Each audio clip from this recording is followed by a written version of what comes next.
Hey, if you're looking to develop a commercial real estate office development and you need a financial model to help you raise the debt and equity you need to get the project off the ground, then you've come to the right place because we have developed a financial projection template built specifically for this use case. And I'm going to walk you through how to use it. I'm going to walk through briefly and then kind of go back and then run through in much more detail. So you can watch the first couple minutes just to get an idea of what's in the model, and then if you want to watch the rest of the video, we'll really dive into the details of how this works.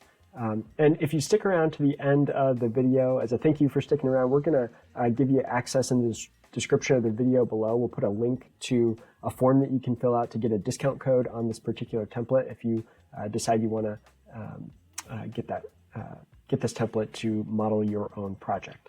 So just a little bit of background about me. My name's Adam Hooksema. I'm the co-founder of Projection Hub. And over the last decade, we've helped over 50,000 entrepreneurs create financial projections for all sorts of different businesses, startup businesses. And this particular template was developed by our CPA and to specifically focus on commercial real estate developers. So with that, I'm going to go ahead and dive into the model. Okay, so I'm starting at our At a Glance tab here. And this is kind of once you're all done filling everything out. You have a number of different key ratios here that you can see.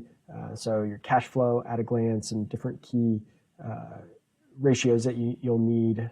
Some summary data, units rented, average square feet rented, effective gross rent per square foot, some different graphs and charts, summary of startup funds, uses of startup funds, and so on. You will also get a cash flow summary. So the model is all a 10-year model, so you get a 10-year cash flow summary. I'm going to skip to the balance sheet. You get a 10-year balance sheet summary and a 10-year income statement summary, as well as cash flow statement broken down by month for each of the 10 years. So you get that monthly level detail if you really need that level of detail for your particular use case, the balance sheet and income statement by month. You can see the default data here. This is kind of the construction period, so we don't have a lot of activity on the income statement yet. And then you can see that come online here. So those are kind of the reports that you'll get. One other kind of report/input page here is our input distributions tab. You'll be able to get a rough idea of the cash flow. And then you can see here this assumption here where you can set the percentage that you want the company to hold as a cash reserve. So the percentage of cash that you want to hold versus how much you want to distribute to shareholders or investors. And so you could change this to say, hey, we're gonna distribute all but 10% of our cash on hand. Well, then you can see how that distribution will flow through then to investors. So you can change those assumptions, but also you can enter in sale assumptions. So let's say we're going to sell this property in year 10 and at a 8 cap here, and we'll see the net sale proceeds and payoff of debt. And then ultimately you'll be able to see down here the IRR for the investor here, as well as the like cash on cash returns as well. Now, this is assuming that the investor is not getting any distributions until the sale here. But if you want to have some distributions throughout the model, we could say, we're going to start distributing 50% of our cash available, each year here until we hit the sale, and then you'll see that really increases that IRR significantly in this example. So, just a little bit of a investor module that you can play around with. I'm going to now jump back to kind of how we fill the thing out here.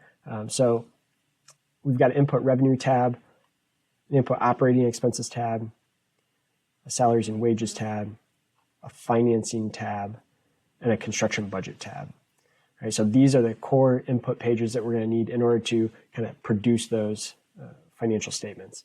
So let's start with the input revenue tab and kind of dive in deep here.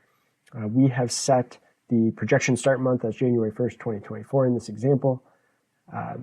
And you can put in your unit mix here. So we're going to say in this example, we're building offices and we've got a lower and upper floor and annex.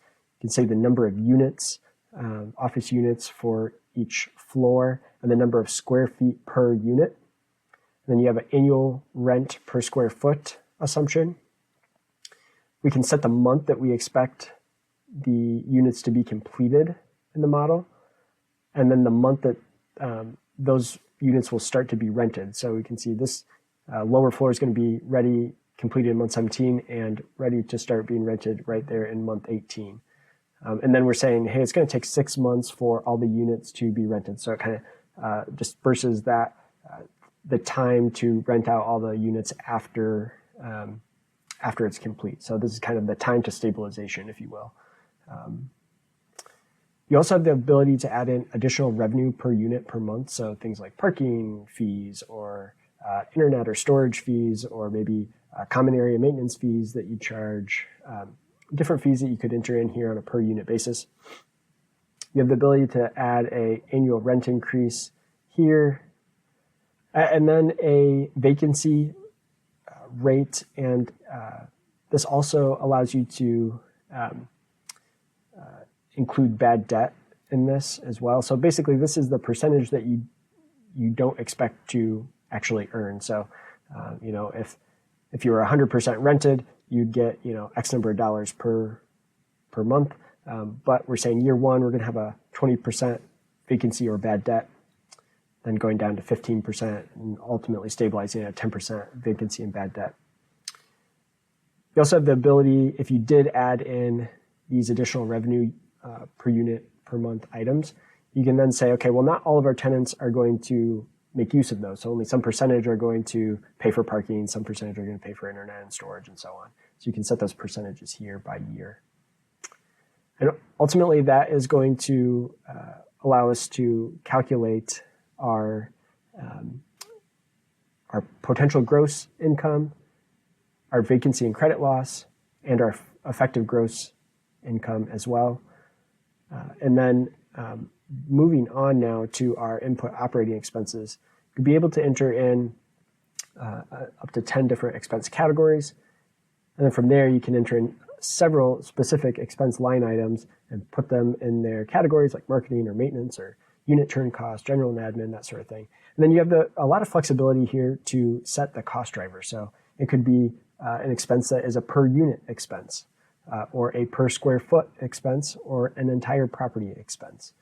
And so we can say, all right, we're going to, this grand opening marketing is a good example of a one-time cost. So the way we enter that is we say, okay, it's going to happen in month 15 and go until month 20. And we are going to pay $5,000 per month during this grand opening time frame. So from month 15 to month 20. And no, it's not going to repeat every year after that. Another example of a kind of one-time cost that does repeat would be real estate taxes. So down here we can say, hey, we're going to have real estate taxes, and we're going to estimate those on a per unit basis.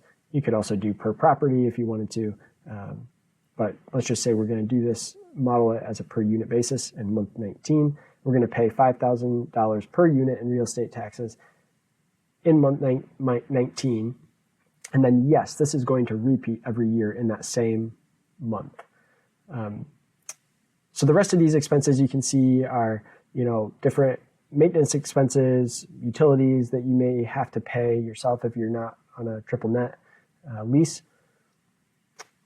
So you can see those examples here.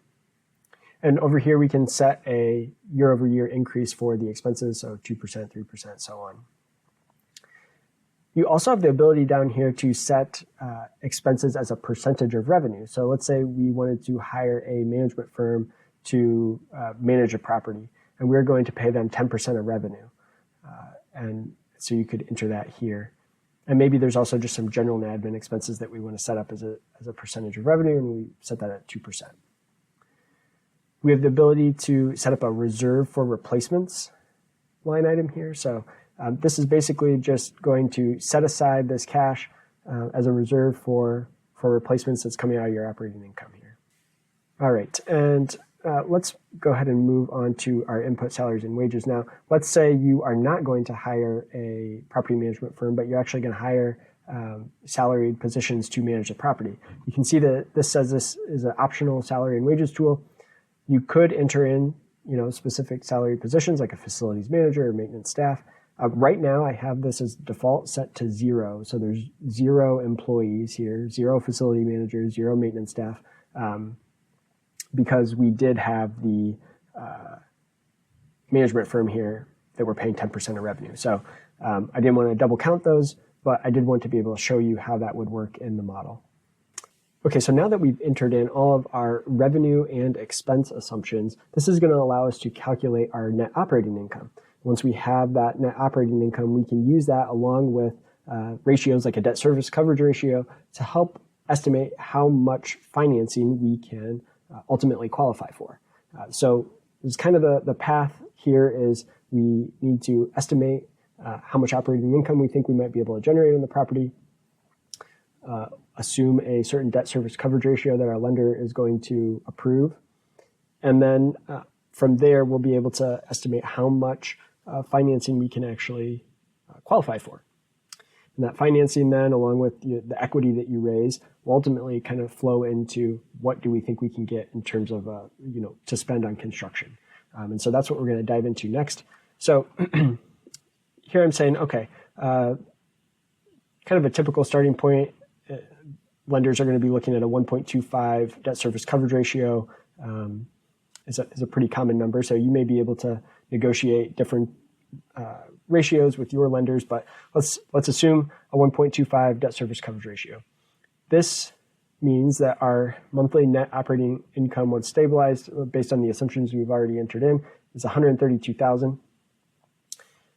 Which means if we have $132,000 and we want a 1.25 debt service coverage ratio, that means we can afford a monthly maximum loan payment of $105,000. And if we assume expected interest rate of 6% and a 30-year term, this will calculate the maximum loan size that we would be eligible for, that we could get with this net operating income and that debt service coverage ratio. So let me just show you as an example.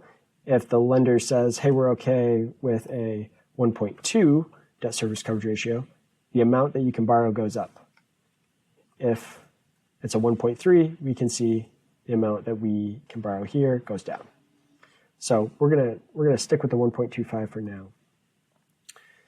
And then we'll also need a debt to equity ratio. So there's got to be some assumption about how much equity you're going to raise. And so we're using an assumption of a 3-to-1 here. So $3 of debt for every $1 of equity, which means that our target equity amount is $5.8 million if we were to take out that full loan size of 17.6.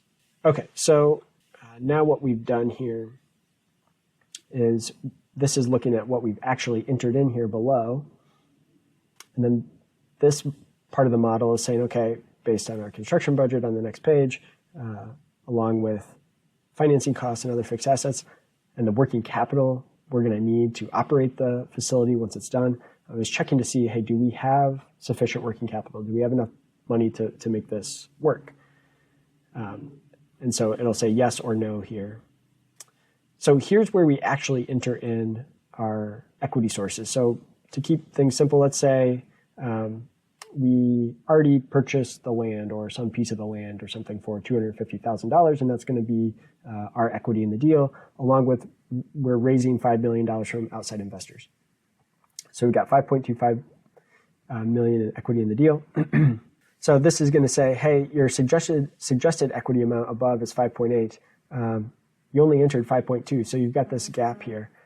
Now, we might be able to ignore this gap if we still have enough capital to get the job done, and the lender is okay with it, right?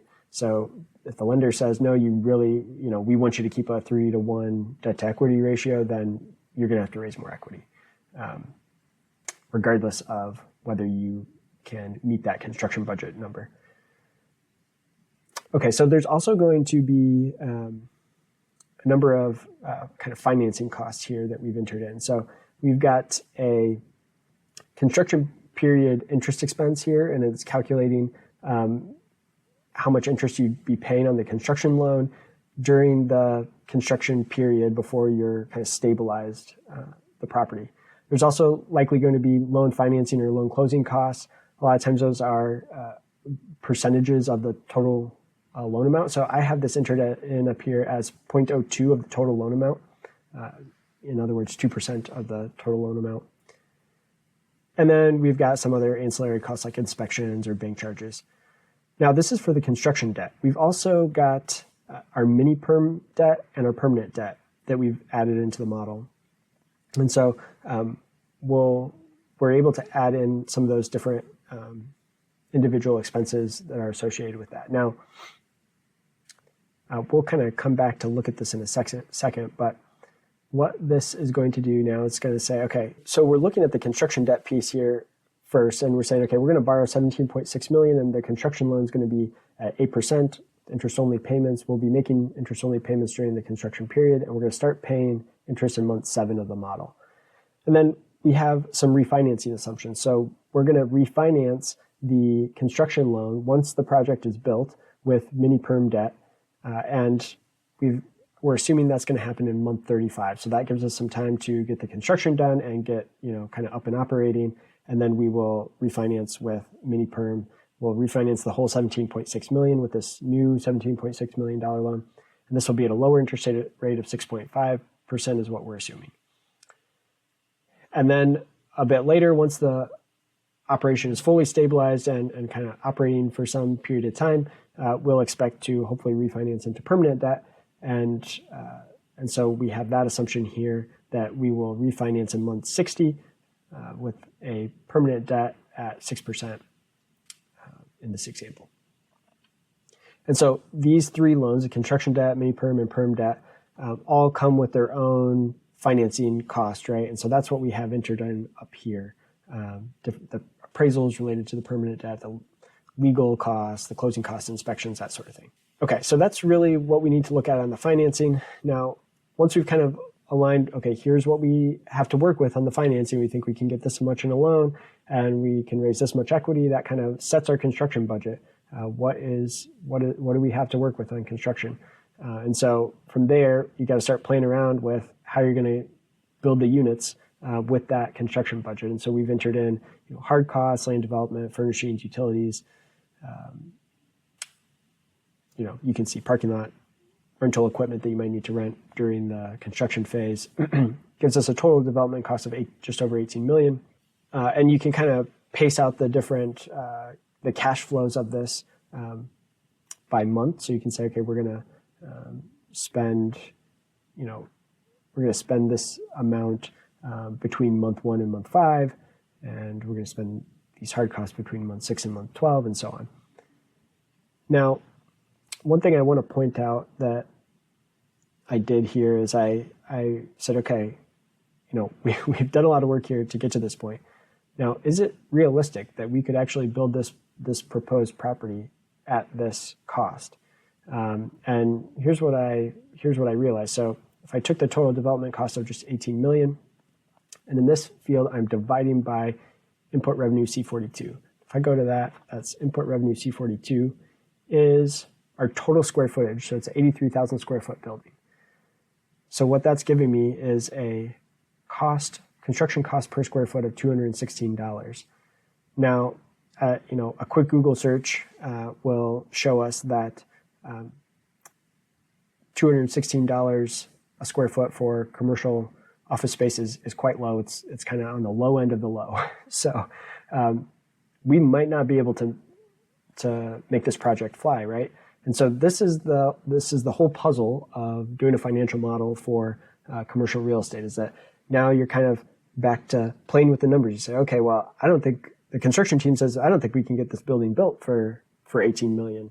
Well, what can we cut? Well, if we come back to the input revenue and say, okay, well, maybe we're not going to build the annex.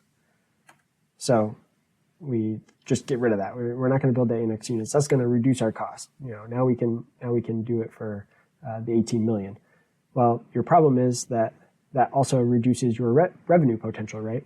So now if we come back to the input financing, we see these red signs here and saying, nope, we don't have enough working capital. We're not going to be able to borrow this much because if you see here, it says, hey, our maximum monthly loan payment is $85,000. And that means the most we can borrow is 14.2. But we're saying we're going to borrow 17.6, so something doesn't work. So you can't just, that's why this is really a puzzle. We can't just, remove the annex because that's square footage that we're planning to rent out. So, are there other ways that you can add additional revenue without adding additional costs? That's always a good opportunity. Or are there ways you can cut your construction budget? Are there ways you can raise more equity? So all of these things are kind of part of the puzzle in trying to figure out how to get a development off the ground. But that kind of gives you an idea here. There's one more section here in the construction budget that allows you to put in other fixed assets other than the initial build. So this is kind of like in the future, hey, we're expecting we'll have to do renovations every once in a while. So hey, in month 60, we're going to add $200,000 worth of new furniture and fixtures. In month 60, we're going to do a $500,000 renovation, and so on. So you can add in things like that into the model here. So again, let's say we're sticking with what we had entered in here. Again, might not be possible based on the amount of the construction budget. Might not be able to build that building, but let's say it was. We can see then if we sell the property with these assumptions at the 8% cap rate, we can see the IRR of 18.7% for the investor. Now, another thing I might just mention here that you might really be able to, that could be a key driver for you, is reducing this vacancy rate. If you can be occupied higher percentage of the time, that is going to drive up, your net operating income, which will increase the amount that you can borrow, which will increase the amount that you can spend on construction, right? So those are all different levers that you can push and pull to try to make the model work. So I think with that, I'm going to go ahead and call it quits. But I hope this has been helpful. If you have questions, I'm sure you have questions, feel free to reach out to us at support@projectionhub.com. You can also grab this template. There's a link to the template in the description of the video below. So you can go grab that template along with a discount code. There'll be a link in the description of the video below to a form to fill out where you can get a discount code as our thank you for watching the whole time. And use that discount code. And then, again, reach out to us if you need help filling this out. We are on standby to try to help you. All right. Thank you.